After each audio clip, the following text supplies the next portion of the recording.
September, 136 attacks, 60 Christians butchered, 383 homes reduced to ashes. In Benue State, June, Fulani militants slaughtered 200 plus Christians, burned entire villages and crops, and drove 6,000 people from their homes, all while screaming Allahu Akbar over the bloodshed.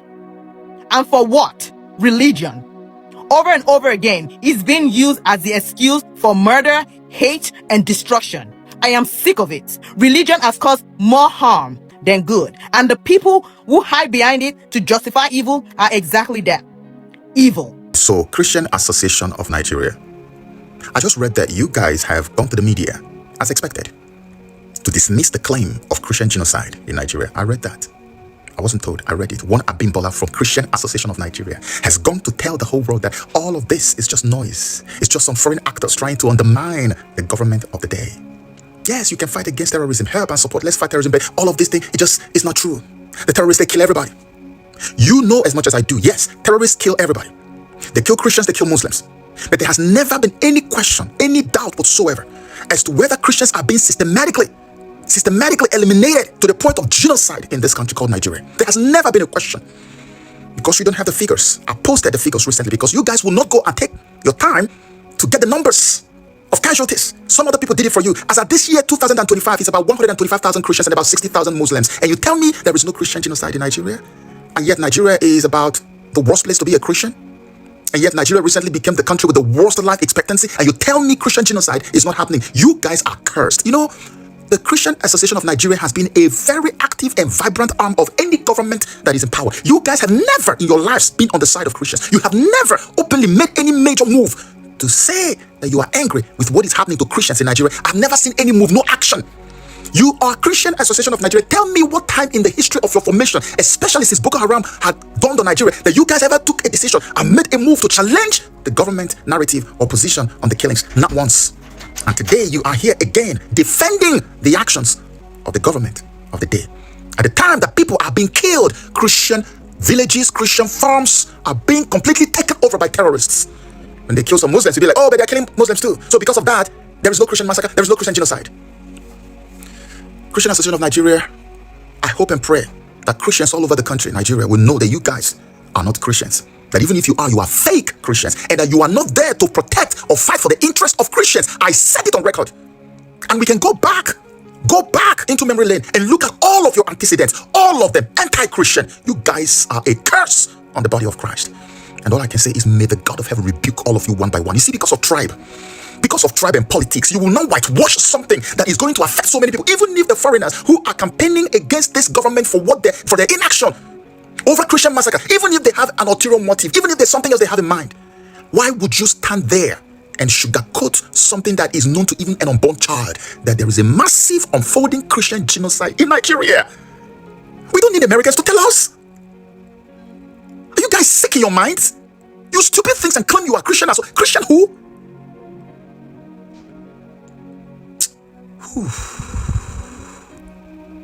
Help is on the way, one way or another. God will see his people through. Oh, he will see his people through, trust me. If it's for you guys, all these hopeless political associations, if it is for you people, all you are doing is canvassing for prayers all over the place. Pray for Nigeria, pray for Nigeria. Do not demarket Nigeria, do not speak evil of Nigeria. But you don't want to look at the very foundational problem that Nigeria has. You are sitting down there saying absolutely nothing when the president of the federation gave only 2 ministerial slots to Igbo people, and you guys look at the injustices and how they have vowed that no Igbo man will ever rule Nigeria, and you look at the injustice, nobody is allowed to speak about it, but you're telling Igbos who are inside your churches to pray for Nigeria. And psychologically, you're seeing the people are being traumatized by injustice. What is the essence of church if it is not to support justice over injustice? If it is not to fight for the oppressed? Because church is business for Nigerians. It's a political tool of control in Nigeria. That's why nobody will pay attention. When it comes to defending the injustice meted on other people, like the Igbo people, you will say, oh no, you see, church is church, we don't get involved in politics. But when it comes to whitewashing the lie that is putting a dent on the government of the day, you will get the church involved in praying. You will start speaking up. You will start having protests. 1 million man march, shutting down a church, doing all these things. But you can't get involved in the other acts of injustice. You fake people. I say it again. The help is on the way. Well, in situations like this, there is serious problem, serious tension going on everywhere. You see, with this issue of Christian genocide going on in Nigeria, and APC, Tinubu's, and even Christian Association, they deny or dismisses the allegations that it is not true, it is not so. It is not true, it is not so, but it is happening day by day. Hundreds of people are being slaughtered day by day now. So even if, like I have said before in my previous videos, that even if you said this is not Christian genocide, but go and check, the records are there. The Christians are more than the Muslims, whichever way you choose to look at it. So that is a fact.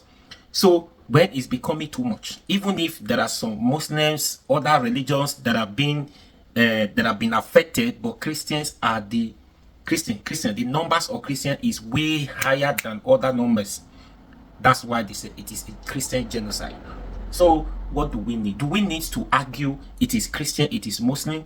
We all live in a country called Nigeria. We say we are one. So every one of us should be protected. That is it. Every one of us. Now, you don't want to say, you don't want to be biased as a government. You don't want to be biased to, like, it is Christian, it is not Christian, this and that. We just want to say it is happening in Nigeria. Do not differentiate between, do not tag it to Christian rather. But it is happening. Then the solution is stop it. It will not happen again. That's it. Other than that, you're doing nothing. Anyways, take your time, listen to this video. We'll come back and talk about it. It's very important because, anyways, just watch the video. We'll come back. But please do me a favor, like, share, comment, and subscribe to this YouTube channel. Let's go there. People have to take their destinies in their hands.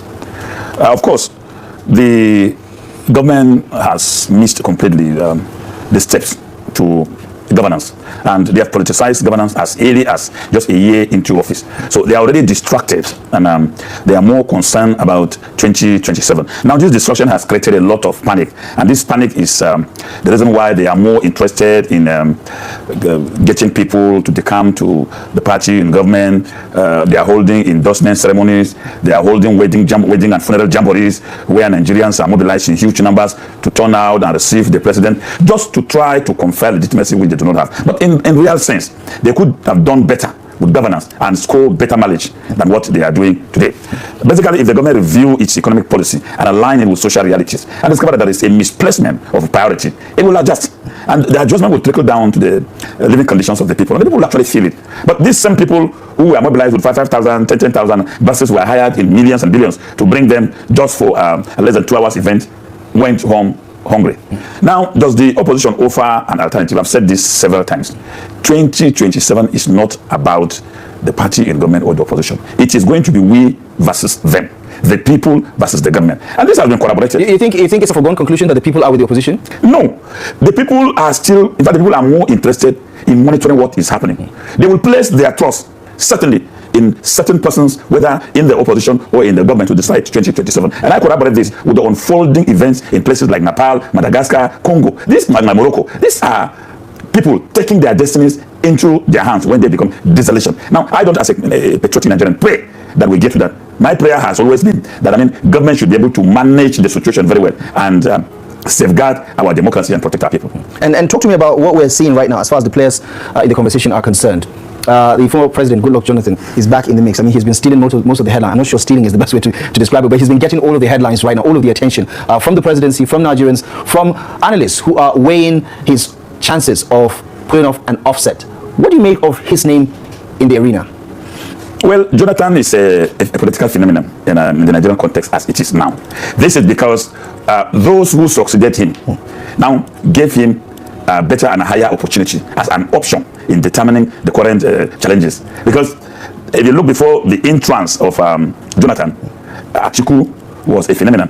Despite all attempts to try to vilify, to try to diminish his popularity, it keeps swelling up because Nigerians who were around when he was vice president are living with the reality of that time and measuring it with now. So these two figures are more marketable to Nigerians than what we are dealing with today. And therefore, Jonathan is yet to make a public pronouncement, but he's been going around consulting, and as a politician, we could read from his lips and the body language that he's going to put his leg into the ring to contest the 2027 general elections. So which of the political parties, that is yet unknown, because the political environment is still very chaotic and fluid. There are no concrete and definite realignment yet. The PDP is yet to hold its national convention. You have people with multiple memberships. They are playing active roles in trying to foresee what is happening there. But one thing I must say is that whosoever is in government in Nigeria must ensure that the PDP holds a successful national convention, because that is the only political party that has organic membership and has a history of over 26 years of existence. Almost all the political parties either came from there or any other parties that are no more in existence. Therefore, if the PDP is forced into collapse, our democracy is going to be jeopardized. So you think PDP is actually a lifeline for Nigeria's democracy? Because there are some who are of the opinion that the PDP is no longer as a political party fit for purpose. Well, opinions in democracy are allowed. But the reality is that there is no political party in Nigeria that has genuine and organic membership like PDP. There are people in Nigeria who have been in PDP for over 25 years. And these people have never gone anywhere. They believe in that political party. It is the only political party that was able to mobilize Nigerians and stabilize this country and ruled for 16 years. They lost it when they lost internal democracy. That was the major challenge. When they lost internal democracy and went on imposition of candidates and suppressing of the will of the people, then they lost track of governance and lost popularity with Nigerians. And so they were distracted and were unable to concentrate on the basic issues of governance, and Nigeria threw them out. And in this country, if governance is involved, you cannot guarantee Nigerians' position. They will definitely disgrace you. This you cannot. Look, Jonathan pumped money in his campaign more than what they are doing now. But those who were collecting the money, I could remember that in a polling unit of a sitting vice president, the people prevented him from voting. But before that, nobody knew. These were the same people who were going around jumping and saying Jonathan, Jonathan, Jonathan. But on the election day, they manifested their real colors. So Nigerians are people, you cannot take them for granted. What is happening now, you see playing out with all the jamborees, all this, and the Emilocos.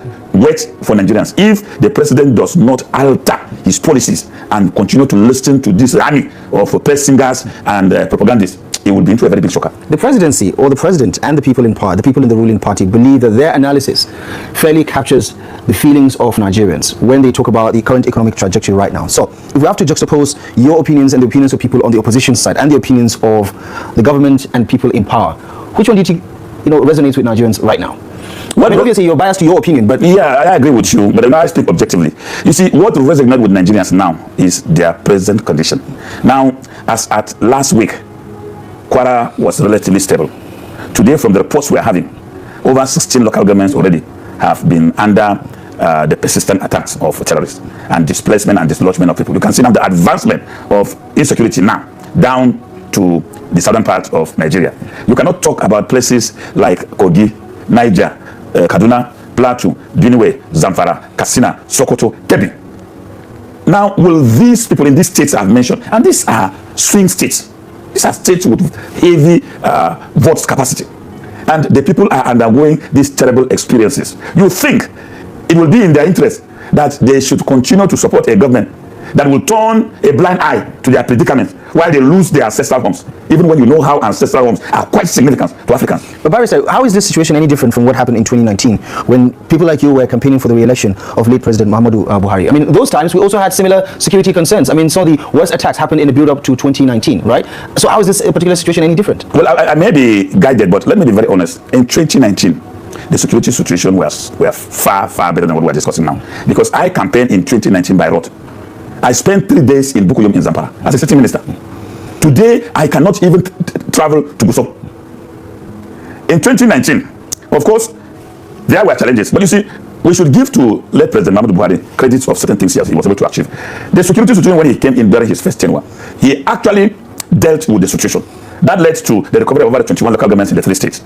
There was some stability. And it was in 2019 that this ugly scenario of banditry started, 2018, in Zamfara. And we were in cabinet. And we challenged him and we said, Mr. President, you are a retired general. There are so many generals here that are ministers. How can we be here? And people pick arms and begin to take over our territories and share sovereignty with us. That was when President Muhammadu Buhari and the former Minister of Defense and the General Brute went to the bush in Zamfara. Pictures are still there. This is on record. And launched a campaign against the bandits. So the situation was far, far better than now. we can compare 2019 with now. If 2019 were like now, I doubt if President Muhammadu Buhari would have made serious impact. But you would agree that to a certain degree, there's a spillover. There's been a spillover from the Jonathan administration to the Buhari administration and then to the Tinubu administration. When we talk about some of the liabilities of previous administrations inherited by successive administrations, right? So when it comes to insecurity, for instance, the Tinubu administration inherited a significantly big problem that needed solving.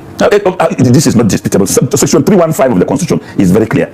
It provides that the Chief Executive inherits privileges, rights, and liabilities of the office. The siren is blowing. The new Cadillac he bought, the new Airbus he bought, all were privileges of that office which he inherited. So he cannot be enjoying a customized Airbus with a Cadillac, renovating of all presidential palaces, and then turn around to say, I inherit a security problem. No. You inherited both privileges and liability. And so you have to deal with both. Insecurity started during Yaradua. In fact, during Obasanjo, in 2004, when the Nigerian Taliban took over 2 local governments in Yobe, Obasanjo gave the chief then chief of army staff 48 hours to either bring the situation under control or hand over his uniform. The situation was brought under control in over 48 hours. Yaradua, a civilian on his way to Japan, Boko Haram attacked 5 police stations in Maiduguri, burned them down. He turned around and told the chief of defense staff, before I return from Japan, the situation should be under control. That happened. Under Jonathan, this insecurity started getting multifaceted dimensions, and we are not properly managed. And so Buhari inherited. Buhari also did not manage it well, because as a retired general, I kept saying this, I expected that Buhari would have ended insurgency, because Buhari as a GOC in just then, I remember, as a young prison officer, he went into Chad when the Chadian rebels attempted to annex Nigeria, flushed them up and held territory. So he could have done the same with them, just like Obasanjo did. That never happened. Today is history. Now, Tinubu came and inherited it. And it is escalating, like I've given the last graphic advancement of terrorism. It is under Tinubu now that we see terrorists coming live on TikTok and social media, going for negotiation in government houses, bearing heavy, sophisticated arms and making threatening statements. I'm not sure government houses is accurate. I mean, we've seen them in local councils, and we've seen them in bushes, we've seen them in forest. Yeah, local government council is a government property. We are talking at, places where it's government owned, and these people will come with their arms. Nigerian army is also, soldiers are bearing arms, and negotiation will take place. But I know as a fact that the Nigerian army, I know, if they hear the sound of gun here, they will pin down and will not leave until the down is recovered. So Barrister, is your conclusion that the administration or the president is inept, or is your argument that he's unwilling to solve the problem? I think the president lacks the political will to deal with the crisis on the ground. Because if you take the statement made by Najatu, when she said she visited him during the campaigns in London and wanted to extract commitment for the North, and the president expressed reservation on taking certain hard decisions which will jeopardize his administration. So his lack of political will. If the president, I sometimes don't blame him, because he has interest for a second tenure. This second tenure phenomenon sometimes play a major role in limiting the political capabilities of leaders in deciding. But if I were in your shoe, I could have ruled for 4 years, take major and drastic steps, get the country reset. And if history or posterity will judge me as spending 1 term and going, let it be so. Mandela was a great man because he spent only 1 term. Yeah, but also, Barrister, some would say the president on day one shows that winning 2027 was not the first thing on his mind, because politically, removing subsidy was almost going to certainly undermine some of the political goodwill that one is expected to enjoy. So, wouldn't it be obviously a point to the president or to his administration that they are not looking at political expediency when it comes to some of the economic reforms that they are pursuing? No, the withdrawal of tax for the fuel subsidy was mere expression of leadership cowardice and a pursuit of a harsh tax regime. It was not in any way a demonstration of leadership, neither love for the country, because there must be Nigerians before there will be Nigeria. So you cannot just adopt an economic policy that would unleash trauma and untold hardship on the citizens. People are dying. These are realities you are hearing, and you say, oh, I have no regret whatsoever. So why did the Constitution say the primary responsibility of government is the welfare, the security, and the general well-being of the citizens? As a former minister yourself, Barrister, how easy is it to achieve all the things that you're talking about? I mean, as someone who has served in the cabinet, you've expressed your frustration with some of the inadequacies of the Buhari administration that you served in. Is it not easier said than done, some of the things you're expecting the administration to do? Oh my God, as a president, you see, when you said, so help me God, you have signed out your life as a sacrificial lamb for your people. So you cannot sign out your life and then come back and try to think of protecting it. It's very, very easy if you want to rule. But if you want to be on the safe side, to be here and there, then you will continue to rigmarole and will have this type of situation. But it is very, very easy. Look, he is the office of the president has 3 responsibilities: the chief executive officer, a head of state, and the president, the commander-in-chief. Now, as a commander-in-chief, he has a responsibility to secure every inch of the Nigerian territory. Has he been able to do that? He's sharing sovereignty with bandits, because bandits are in control of territories. They collect tax from, they impose tax and collect them. I mean, the Nigerian army, denies that, that is the case. I mean, there are attacks, but they deny that any territory is under the control of bandits. No. Let them be a bit patriotic. I have an adopted son from Zurmi in Zamfara, where there was a time bandits imposed tax on the village. They have to raise about 5 million naira from the village to give bandits for them to be able to enjoy their life. So the army is just been trying to be too operational. Maybe it's part of their kinetic or non-kinetic theories, but it's a reality. Right. Let's segue a little bit into some of the politics of the opposition, with Goodluck into mix with Peter Obi's already well-oiled rhetoric about 2027, and Atiku seemingly not necessarily decided about what he's going to do, but the body language seems to be that he may likely be in the race. How divided, in your view, is the opposition when it comes to who is spearheading this opposition? Because in most clans, one would have thought that a clear leader in terms of the flag bearer, if at all they're going to fall under one banner, would have emerged by now. I think the opposition is also playing the ostrich card, looking at the body language of the president, because the president too is playing sick and hide. So they are responding to his political behavior. We will, by 2026, it will be crystal clear. There will be a clear direction as to where we are heading to. But what I understand unfolding is just this military behavior, that you cannot invite your enemy to come and inspect your armory before you go to war the following day. So the presidency is also dishing out a kite of getting people to come out, we support the president, we endorse the president, or the president forever. The opposition is also throwing the same kite. Today you are hearing this on the same, I'm pulling out of the coalition. This one. So all these statements are just gimmick of the game. But there is one statement that has been consistent in the mouths of these 3 people. Nigeria, it is Nigeria first. How much of that is rhetoric? Because Nigerians have heard this before. The campaigns are about Nigerians, but the governance tells a different story. Of course, the Nigerians are free to feel like that, because, once bitten, twice shy. But the obvious reality which Nigerians are dealing with today, where the middle class has completely been eliminated, the poor are living at the mercy of God. People are living their daily lives just on what they can lay their hands on. Definitely, in the circumstance, a decision about survival becomes very eminent. I hope and pray that the president gets this right and try to adjust some of his policies. But if he keeps this sense of entitlement, the Emiloko philosophy that it is my turn, ADS will not be part of that package. Well, if Emiloko worked in 2023, why do you think it wouldn't work in 2027? No, Emiloko worked in 2023 because there was this concept of the Lagos magician. A lot of people who supported the president went home with the thought that he transformed Lagos, so he will also transform Nigeria. And those things he did in Lagos, which within a short time Lagos picked up. Now, 2 years into the office, the magician cannot perform any miracle. So the people are already frustrated and disappointed. In Lagos, Tinubu appointed Nigerians from different parts of Nigeria into the Lagos State Cabinet. In Tinubu's government now, you must go and reaffirm your political article of faith to the Emiloko philosophy, and you must become become born again of the Lagos Tinubu boys before you can be appointed. What does that mean? I get the sense that you're speculating a lot about this one. What does it actually mean? Because he has people who politically were not even aligned to him before 2023 in his government today, holding very sensitive positions. Well, you will help me with those sensitive positions, because as far as sensitive positions is concerned, you wouldn't say George Akume is an Emilokon politician. No, Akume, right? You see, try to understand the office of the SGF. The office of the SGF is the office of the chief clerk of the government. In fact, in cabinet, he is in attendance. In the cabinet, he's not a member of the cabinet, he's in attendance. And that is why appointments are flying left, right, and center. And try to understand the presidential system. The secretary of government can be reduced to a mere stooge and a redundant office. That was why Boss Mustafa was not aware of a letter, fake letter, written outside, taken to the central bank, and 7 billion naira was paid to INEC. So that's how that office is. A SA in the office of the president can be more stronger than the SDF, because it's very close to the president. If you gossip against the SDF tomorrow, you will hear the news that the SDF have been replaced. So it's not a powerful office. It's just, yes, he's there to 10 minutes for them. He's the chief clerk. Sit down if he wants to make contribution in council. He obtained a leave of the president to speak. So please don't tell me that. What in your view then is a more sensitive superior office? If the SDF is just an ordinary civil servant in the administration. National Security Advisor, Chief of Staff, Attorney General, Federal Inland Revenue, Central Bank, Nigerian Post Authority, NNPC, Custom, Immigration. All these places, I named them. But there are some people who are career civil servants, and there are some people in that paramilitary outfit of the Nigeria Customs, the Nigeria Immigration Service, who are not politicians. So how do they fall into the Emilokon category?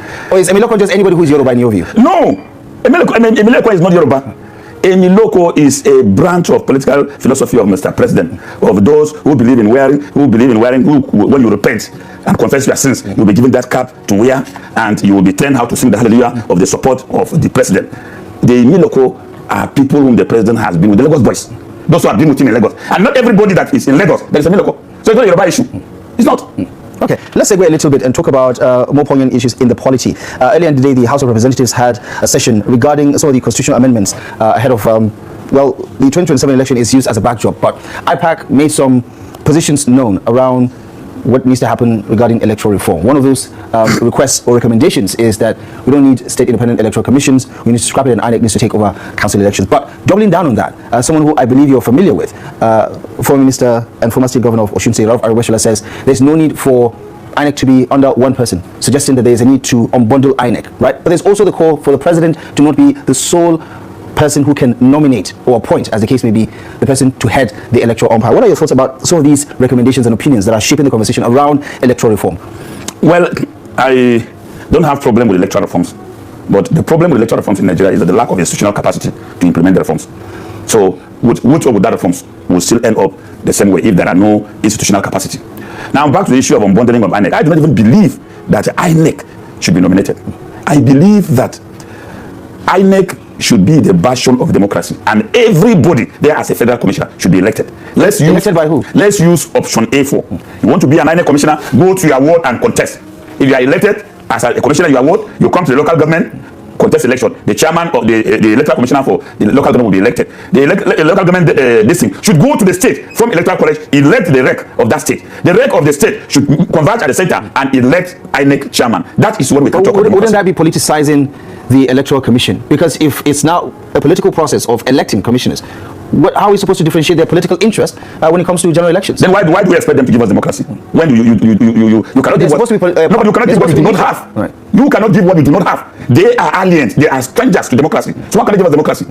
It happens elsewhere. There are many countries in the world where electoral officers are elected. If we are not going to go for that, another better way of doing that is for the National Assembly or the National Judicial Council. Right. Very good. They should appoint INEC and commissioners based on the recommendation of the National Assembly. Okay, let's have a listen to what former Osun State Governor had to say about this, his 2 cents on what's happening with electoral reforms in Nigeria. The chairman of the ADC. As we are putting them, from the appointment of the chief electoral officer, that's the chairman of INEC, and all the commissioners, to all the issues involved. We know. We pretend as if we don't know. We know they are not. They don't even inspire confidence. So we must start from there. We must start from how do we appoint people who should pretend this process in the first instance. And I would say outright, we must review that to inspire confidence. And how? What's one suggestion? So simple.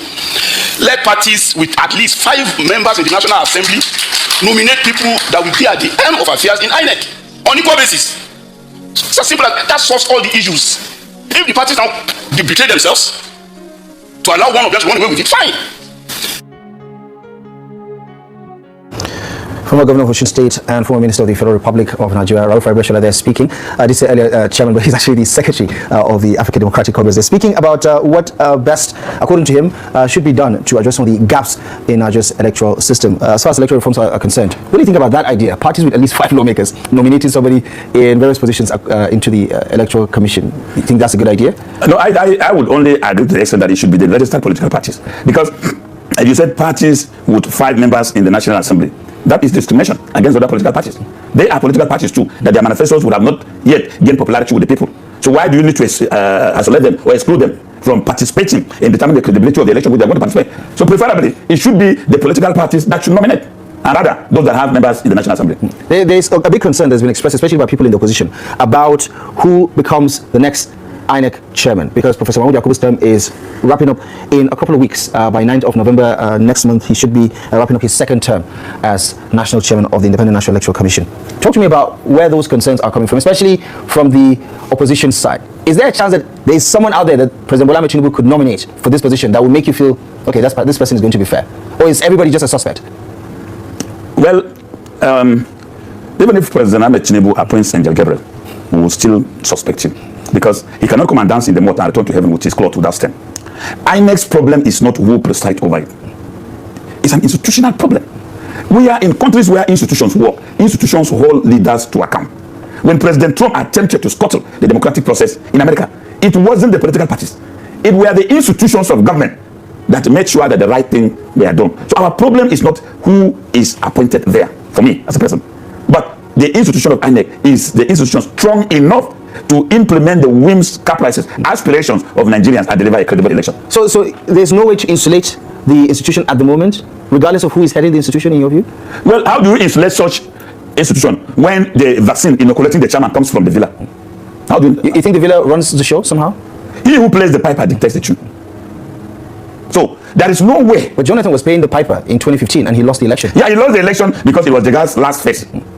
This man is just coming in, so he will want to be there for 2 terms.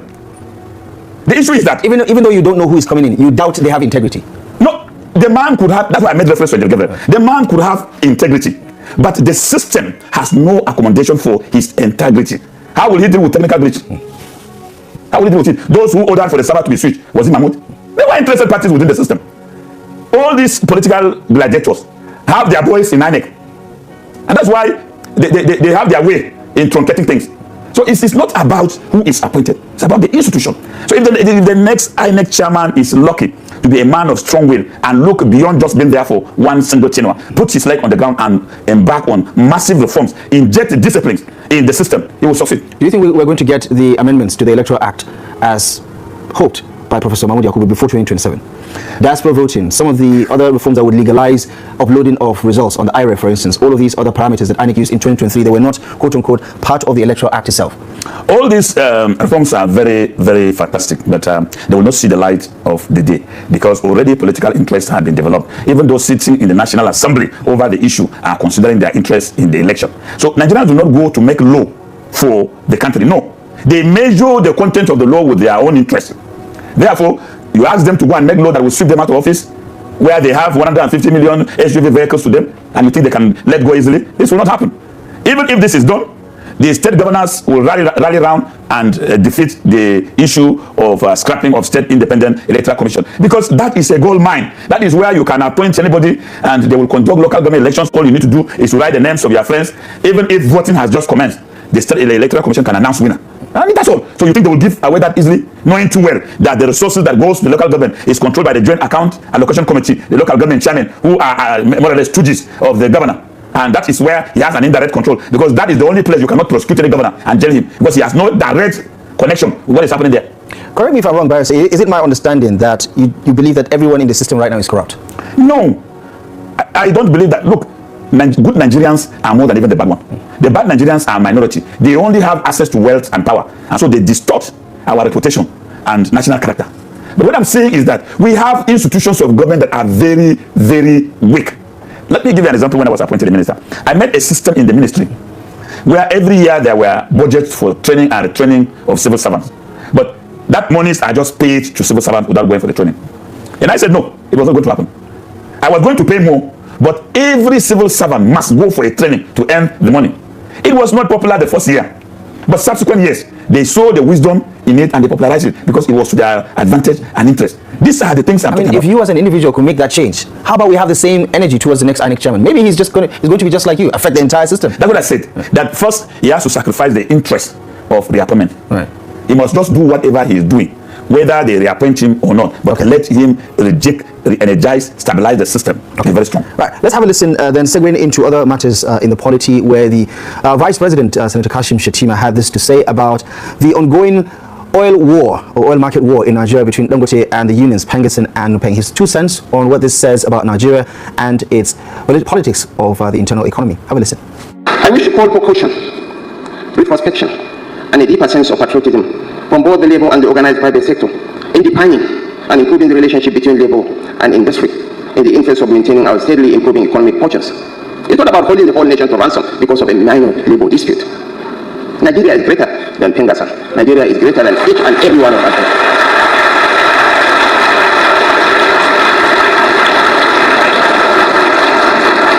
I'm not coming to you as a partisan. I'm coming to you as a patriot in search of solutions to our national challenges.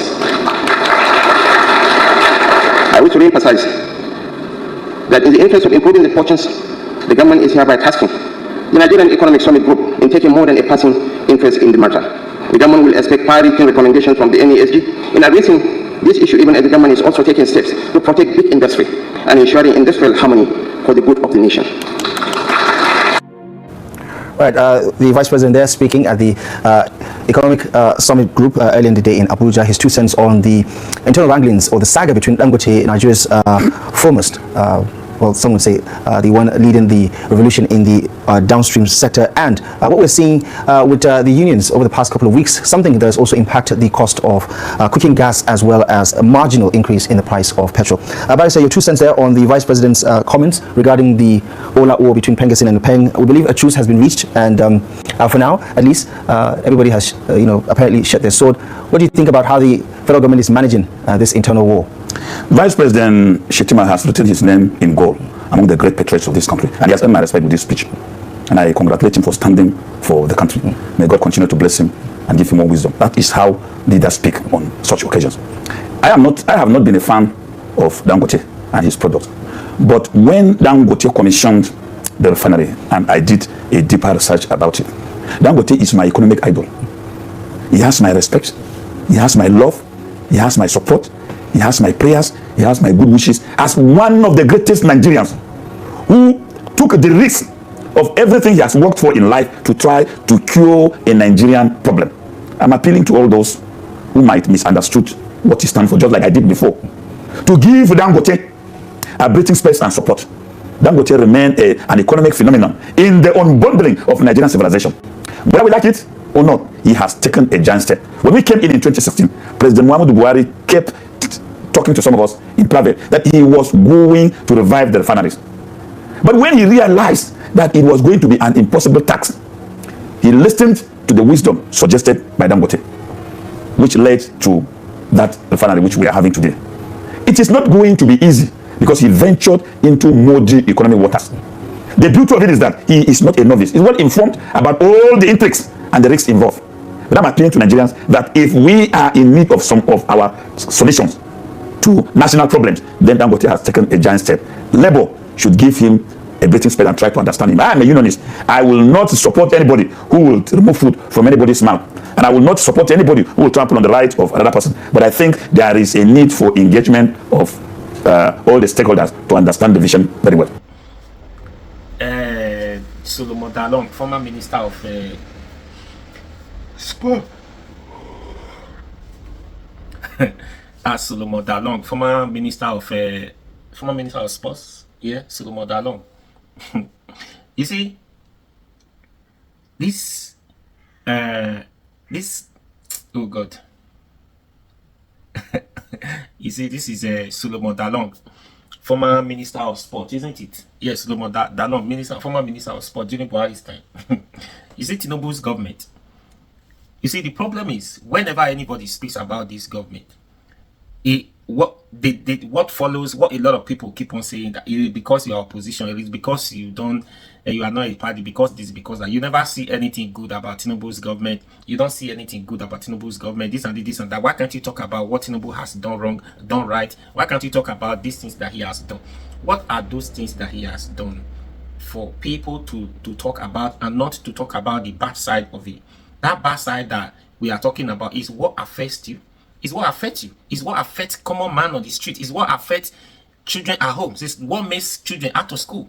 It's what makes you not able to go to your farms. It's what makes some communities empty. Insecurity drives them away from their land. That thing, this one we are talking about, is the reason why you are not able to feed yourselves. This we are talking about is the reason why you are not able to pay your house rent. This is the reason why you are not able to transport, to travel from one place to another. Insecurity, because that's what matters. That affects every one of us. So in this area, where has he now done wrong, done right? And we should talk about and not talk about the wrongs. Do you understand? So these are the problems. Now here and there, he said, Tinubu that. If he's good, we'll talk about it. We'll talk about it. So Tinubu should not complain. You say you inherit this, you inherit that. Just like this man said, you inherit the luxury side of it, you also inherit the debt. So you manage the two together. Manage them together. Not just whenever you complain, you don't tell us the enjoyment you are enjoying, driving on Escalade, bulletproof, riding, cruising on the yacht, private jet. You don't tell us the enjoyment side of it. You are only complaining that you inherited. Do you understand? Now, for example, if now you see there is panic everywhere.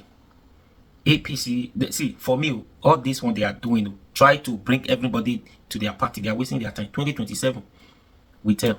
So they are wasting their time. Try to bring this, destabilize opposition party, so that we don't have a serious opposition under Tinubu. It will be, they are not the only one voting now. So Nigerians are the one voting. The party members are not, they are just a few compared to Nigeria, the citizens that they are expecting vote from.